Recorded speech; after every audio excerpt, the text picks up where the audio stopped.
Assalamualaikum warahmatullahi wabarakatuh.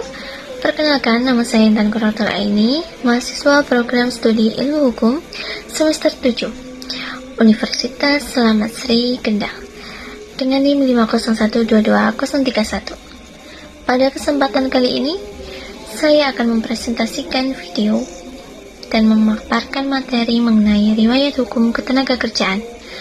Materi ini sangat krusial untuk kita pahami karena hukum yang berlaku hari ini adalah hasil dari dialektika panjang sejarah bangsa kita. Video ini saya buat sebagai bagian dari pemenuhan tugas akhir semester mata kuliah Hukum Ketenagakerjaan, Keselamatan, dan Kesehatan Kerja yang diampu oleh Ibu Dr. Ika Puspitasari, SHMH. Agar pembahasan kita sistematis, saya membagi materi ini ke dalam 4 fase besar, dimulai dari masa kelam perbudakan di era kolonial, masa awal kemerdekaan yang penuh semangat perlindungan, stabilitas ekonomi era Orde Baru, hingga dinamika fleksibilitas pasar kerja di era modern saat ini. Mari kita masuk ke bagian pertama. Fase pertama, era pra-kemerdekaan. Sejarah hukum ketenagakerjaan kita dimulai dengan pahit. Pada masa penjajahan Belanda, hubungan kerja bersifat paksaan. Kita mengenal kerja rodi untuk proyek infrastruktur dan kultur stelsel atau tanam paksa. Pada masa ini, hukum tidak melindungi buruh, melainkan melindungi kepentingan modal penjajah melalui regulasi seperti kuli ordinanti. Salah satu hal yang paling menyakitkan adalah adanya punali sengti, di mana buruh yang melarikan diri atau membangkang bisa dihukum secara fisik atau dipenjara oleh majikannya. Di sini buruh dianggap sebagai objek, bukan subjek hukum. Contohnya dalam kasus peristiwa kuli ordinanti di Delhi, Sumatera Utara. Sebagai contoh nyata, pada abad ke-19 di perkebunan tembakau Delhi berlaku aturan kuli ordinanti. Di sini para kuli kontrak yang mayoritas dari Jawa dan Tiongkok tidak bisa berhenti bekerja sebelum kontrak habis. Jika mereka protes karena upah kecil atau makanan buruk, mereka dikenakan punali sengti. Kasus yang sering terjadi adalah kuli disiksa secara fisik oleh mandor Belanda hanya karena dianggap malas, dan secara hukum mandor tersebut kebal hukum, sementara kuli tidak punya tempat mengadu. Dari kasus ini kita belajar bahwa hukum tanpa kemanusiaan hanyalah alat penindasan. Fase kedua, era awal kemerdekaan dan Orde Lama, tahun 1945 sampai 1966. Setelah merdeka, paradigma berubah total. Semangatnya adalah emansipasi. Para pendiri bangsa menyadari bahwa buruh adalah pilar kedaulatan. Maka lahirlah Undang-Undang Nomor 12 Tahun 1948 yang sangat progresif pada masanya. Undang-undang ini mengatur batasan waktu kerja, 8 jam sehari, hak cuti, dan perlindungan bagi pekerja anak serta perempuan. Pemerintah saat itu sangat pro buruh karena dipengaruhi oleh semangat ideologis melawan kapitalisme kolonial. Hubungan kerja mulai dilihat sebagai hubungan yang bersifat kemanusiaan, sesuai sila kelima Pancasila. Contoh kasusnya yaitu lahirnya hak cuti haid dan melahirkan. Menariknya, di era ini Indonesia menjadi salah satu negara paling progresif di dunia. Contohnya melalui Undang-Undang Nomor 12 Tahun 1948, Indonesia sudah memberikan hak cuti haid 2 hari bagi buruh perempuan. Ini adalah pengakuan hukum yang sangat awal bahwa buruh bukan sekadar mesin produksi, tapi manusia yang memiliki kebutuhan biologis. Pada masa ini, serikat buruh seperti SUPSI sangat kuat pengaruhnya dalam menentukan kebijakan upah bersama pemerintah. Dari sini kita belajar bahwa Indonesia pernah menjadi pelopor perlindungan hak buruh secara global.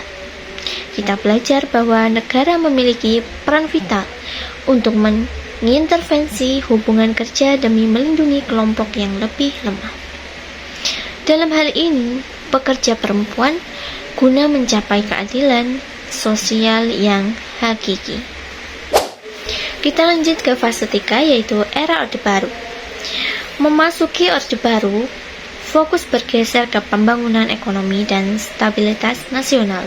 Untuk menarik investasi asing, lahirlah Undang-Undang Nomor 14 Tahun 1969 tentang ketentuan-ketentuan pokok mengenai tenaga kerja. Pada era ini diperkenalkan konsep hubungan industrial Pancasila atau HIP. Tujuannya mulia, yakni menciptakan harmoni antara pengusaha, buruh, dan pemerintah, agar tidak terjadi konflik atau mogok kerja yang bisa mengganggu produksi. Namun secara praktis, kontrol negara terhadap serikat buruh sangat ketat, karena stabilitas adalah prioritas utama. Contoh kasusnya yaitu dalam tragedi Marsina tahun 93, kita tidak bisa bicara secara hukum era Orde Baru tanpa menyebut kasus Marsina. Beliau adalah aktivis buruh di PT CPS Sidoarjo yang menuntut kenaikan upah sesuai instruksi gubernur. Namun, karena saat itu ada kebijakan campur tangan militer dalam perselisihan industrial demi stabilitas, upaya protes tersebut berakhir tragis. Kasus ini menjadi titik balik dunia internasional, menyoroti betapa lemahnya perlindungan hak asasi pekerja di Indonesia saat itu. Di bawah payung hubungan industrial, Pancasila yang terlalu represif. Dari tragedi Marsina, kita belajar bahwa stabilitas ekonomi tidak boleh dibayar dengan nyawa dan pembungkaman suara pekerja. Hukum ketenagakerjaan tidak akan efektif jika tidak dibarengi dengan penegakan hak asasi manusia dan kebebasan untuk berserikat tanpa rasa takut. Kita lanjut ke fase 4, era reformasi dan Undang-Undang Nomor 13 Tahun 2003. Reformasi 1998 membawa angin segar demokrasi. Indonesia meratifikasi Konvensi ILO Nomor 87 tentang kebebasan berserikat. Puncaknya adalah lahirnya Undang-Undang Nomor 13 Tahun 2003 tentang ketenagakerjaan. Undang-undang ini sering disebut sebagai lex generalis atau payung hukum utama yang mencoba menyeimbangkan antara perlindungan hak buruh seperti pesangon dan upah minimum dengan kebutuhan pengusaha.